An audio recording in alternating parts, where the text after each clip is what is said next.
Hello and welcome to the news at 2 on Ogun State Television. I am Simiat Abaru. Don't forget you can watch us live on Facebook at Ogun TV and Ogun State Television, YouTube at OGTV Abeokuta, and on OGTV website www.ogtv.com.ng/live. For the latest news and reports, check us on these platforms: X at Ogun TV, Instagram at Ogun State Television, or download OGTV app on Apple and Google Play stores. President Bola Tinubu has renewed the appointment of Abdul Hamid Dembos as Director General of the Nigerian Television Authority (NTA), and Ali Muhammad Ali as Managing Director of the News Agency of Nigeria (NAN) for another 3 years. Bayo Ononuga, the president's spokesperson, disclosed this in a statement issued. According to Ononuga, the second term of both chief executives will commence on October 20, 2026, following the expiration of their initial 3-year tenure. Tinubu first appointed Dembos and Ali to head the NTA and NAN on October 20, 2023. Ononuga said President Tinubu had urged both executives to justify the confidence reposed in them by sustaining their commitment to the mandate of their respective organizations and advancing the administration's renewed hope agenda.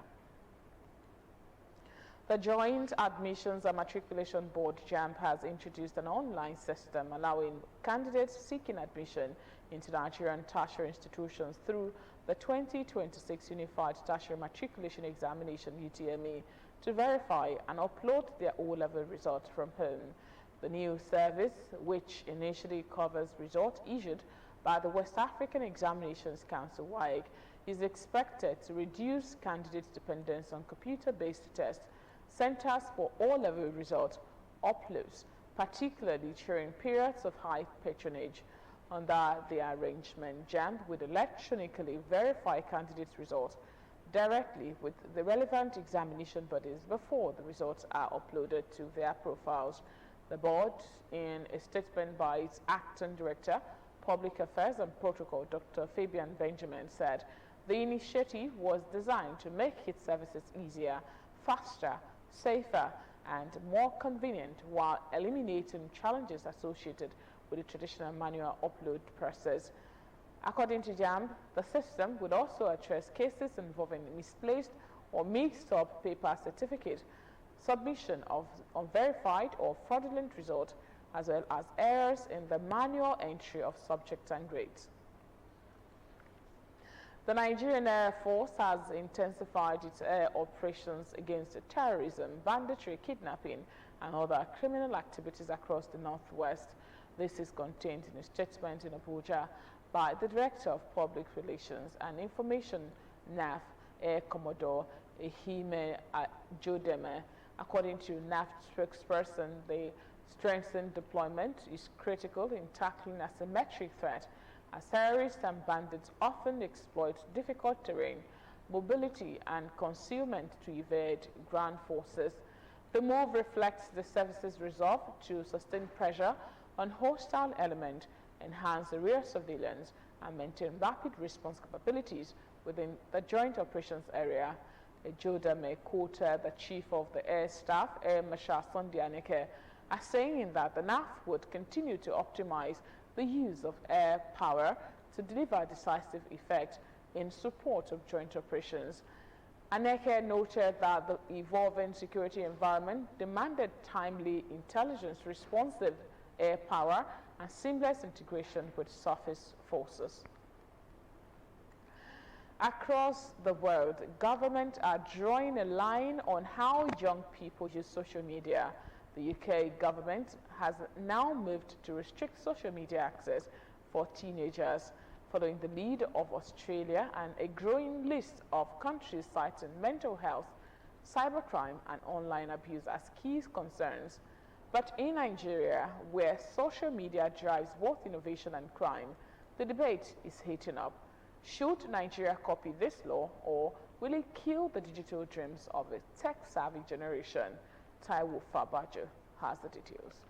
Cyberbullying to dangerous online challenges and fraudulent activities like Yahoo Yahoo, the risk facing Nigerian teenagers online are growing every day. Government in the UK and Australia have now decided that the only way to keep children safe is to restrict their access to social media until they are older. In Nigeria, many parents agree that something must be done.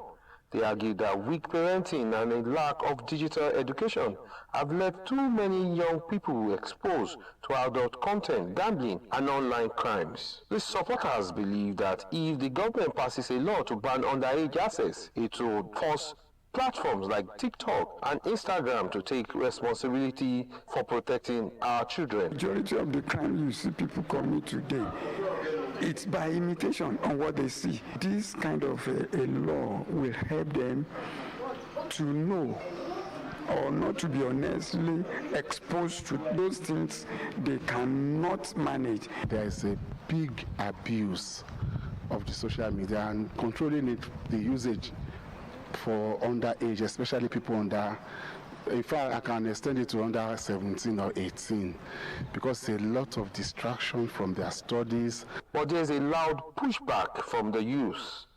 Many young Nigerians say that social media is not just a playground, it is their classroom. Thousands of Nigerian teenagers use this platform to learn coding, graphic design, and digital marketing. They argue that if the government cuts off access, they will be cut off from the global economy. Personally, I think it's not a good idea in the Nigerian economy because we all know about how the creators' economy is growing, and if they ban it, that means teenagers would have to wait a longer period of time to key into and be able to express their creativity, because currently there's a rise of social media influencers, both young, and they're doing great things. I feel like there are more pros than cons to like we the Gen Zs, because first off it helps us like communicate better. We get information way more easier than the normal archaic, that's the old way of getting information. I feel like it should be regulated because social media is like exposed to other kind of things that like 16 years old should not be watching. So how do you enforce such law in a country as big as Nigeria? Experts suggest that the country already have the infrastructure to fix this with the National Identity Database and Bank Verification Numbers, BVN. They also believe that Nigerian government can make it mandatory for social media companies to verify the ages of all Nigerian users. It only needs a form of collaboration among agencies that are responsible for data collection. And in this way, NCC will be a very suitable ground to give room for this kind of collaboration to work. We shouldn't copy anything done by another government, hook, line, and sinker. We should look at what fits our own system, what works for our own peoples. As the world moves towards stricter online borders, Nigeria stands a crossroad. Should we prioritize a total ban, or should we invest in better parenting, digital education, and smarter technology regulation? One thing is for certain: the digital future of Nigerian teenagers depends on the choice we make today. Taiwo Fabajo, OGTV News. The 36 state governors are facing growing pressure to account for how they have spent public funds disbursed as revenue by the Federation Accounts Allocation Committee in the last 3 years. This scrutiny follows the revelation that the Federation account disbursed about 47 trillion naira to the 3 tiers of government in the 3 years since the removal of petrol subsidy.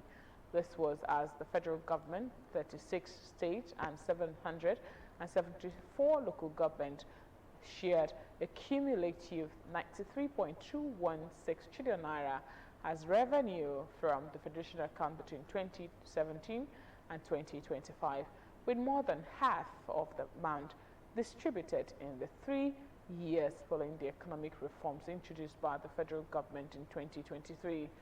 These figures were disclosed in a document obtained from the Federal Ministry of Finance.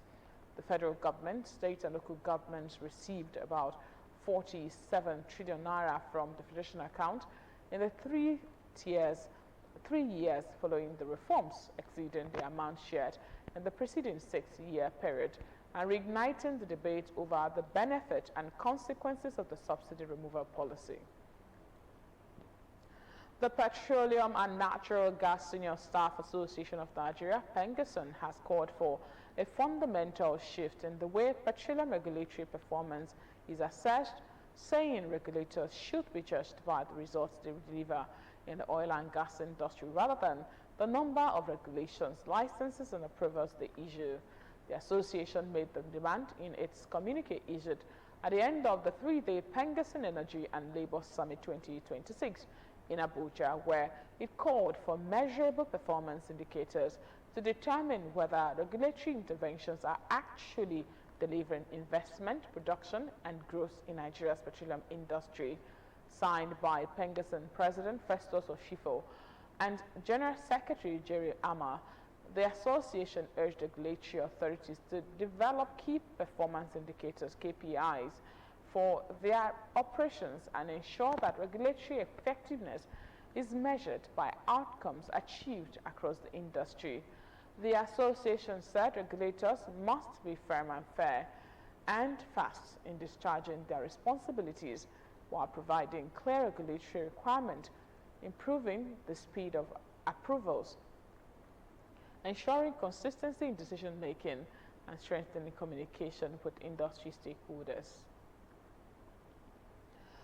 Bilateral trade between Nigeria and the United Arab Emirates rose by 66.7% to about $5 billion in 2025 from $3 billion in 2024, highlighting growing economic ties between both countries as they move towards formalizing a comprehensive economic partnership agreement.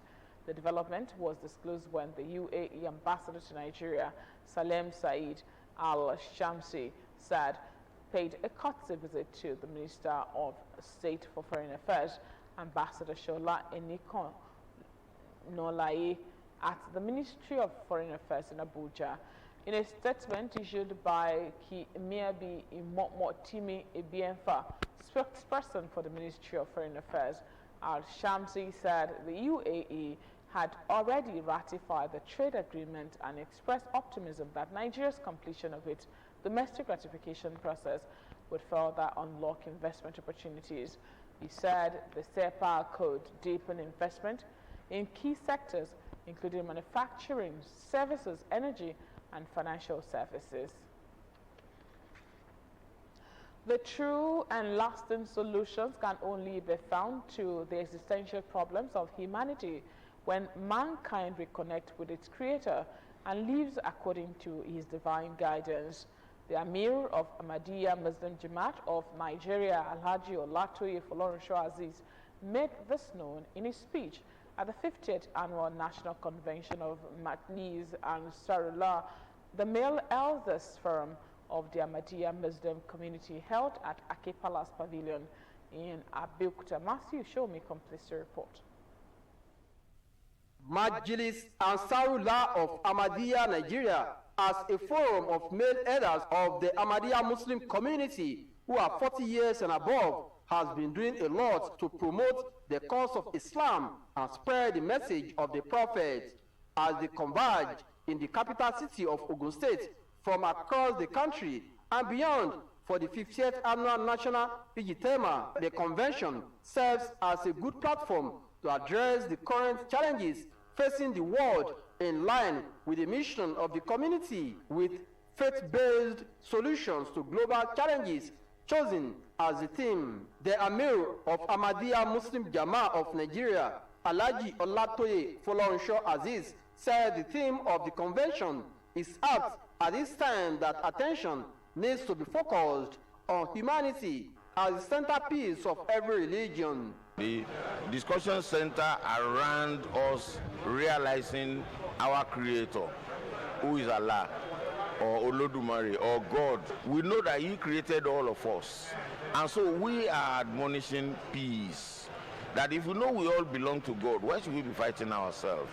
National President of the Elders Association of Ahmadiyya Muslim Community, Alhaji Abiola Raji, said the convention is to bring out the beauty of Islam with a view to providing understanding on the roles that must be played by every believer, while Baba Adini of Yorubaland, Edo and Delta, Chief Sharafa Tunji Ishola, thanked members of the forum for providing a shining example for other believers. We are able to pass the message of peace to the national level and at the international level, and to also propagate more the etiquette of Islam and the essence of Islam, which is love for all and hatred for none. Government in its performance cannot really look after the whole citizens. They can help provision of education, provision of health and other things. But in day-to-day living, people must work and earn a living. So, and these are values that are better preached by faith-based organizations. Delivering a lecture on the theme of the celebration, the guest lecturer, Olurotimi Timehin, posits that Nigeria's greatest opportunity may lie in its religious diversity, adding that the nation can become a model of interfaith peace building if Muslims, Christians, and adherents of African traditional religion can demonstrate genuine cooperation. Most of these faith traditions, despite the fact that they have different theological frameworks, they often converge along the same ethical framework. There were guru messages from the chairman of Christian Association of Nigeria, Ogun State Chapter, Right Reverend Emmanuel Adekunle, traditional rulers, representatives of Ansarullah Sadar of Ghana, Cameroon, Kenya, Benin Republic, Sierra Leone, tertiary institutions, and other Muslim communities. You may be a Muslim, you may be a Christian, you may be a traditionalist, you may be a woman. You consider about fellow human beings. There were recitations from Holy Quran, Ewi, display of martial arts, and others. Matthew Show-Me, OGTV News. The Gateway ICT Polytechnic Shapadi chapter of the Yayi Progressives Movement student wing has been inaugurated with a call for students to take their rightful place in the political and developmental process of the country. Speaking during the inauguration, the state coordinator of the Yayi Progressives Movement student wing, Comrade Oladoton Opaleye, described students as a critical component of the political sphere of any developing economy. Ayodeji Tomori Oluwome gives details. The inauguration brought together students, members of the movement, and other stakeholders with speakers emphasizing the need for youth involvement in shaping the political future of Ogun State and Nigeria. The state coordinator of the student wing of Yayi Progressives Movement, Comrade Oladoton Opaleye, stresses that beyond academic pursuits, students possess the energy, ideas, and leadership capacity required to contribute meaningfully to the governance and nation building. He also applauded the convener of Yayi Progressives Movement, Timetope Armstrong Akintunde, for what he described as his vision and commitment towards building an all-inclusive movement that gives young people, particularly students, a platform to participate actively in politics. Students are stakeholders in the political space. They are equally as important as market women, labor unions, and other structures politically. If you look at the last election in Osun State, they form the majority of the voting population in any state. The newly inaugurated executives and members of Gateway ICT Polytechnic chapter were charged to remain committed to the ideals of the movement while promoting unity, inclusiveness, and responsible political participation among students. You are in school to be learning. You are in school to be corporate. You are not to be used for any harmful or bad things. That is why we are coming to mobilize you, to sensitize you on the reason why you have to partake in this election. For the fact that you've been able to get to the level of higher institutions in Nigeria, you should be able to understand the fact that there is many tasks ahead for you to achieve. And we should see student leaders to be handling some key positions as far as the democratic process of the country is concerned. This is a very big and large mobilization. So now we can encourage them to behave very well and start moving. They are mobilized, they are made. The campus chapter is expected to serve as a platform for mobilizing students, fostering political awareness, and advancing the objectives of the Yayi Progressives Movement among the student community. On behalf of YPM movement, I will make sure I do some program. I'll make sure I mobilize enough of students that are capable to vote. I'll make sure I orientate some students to vote and to talk more or preach more about YPM movement. The event ended with renewed calls on residents of Ogun State to support the re-election bid of President Bola Ahmed Tinubu and the governorship aspiration of Senator Solomon Olamilekun Adiola, which speakers described as vital to the continued growth and development of the state. Ayodeji Tomori Olunwumi, OGTV News. The Nigerian Meteorological Agency, NIMET, has forecast cloudy conditions and thunderstorms across several parts of Nigeria on Monday, August 24, 2026. In the northern states, NIMET said that patches of clouds are expected throughout the morning, while thunderstorms accompanied by moderate rainfall are expected in the afternoon and evening. For the north central states, cloudy conditions are anticipated in the morning. Isolated thunderstorms with moderate rainfall are expected over most parts of the Federal Capital Territory FCT, Nasarawa, Benue, Kogi, Niger, and Plateau states in the afternoon and evening. NIMET advised residents to remain cautious as strong winds may precede thunderstorms.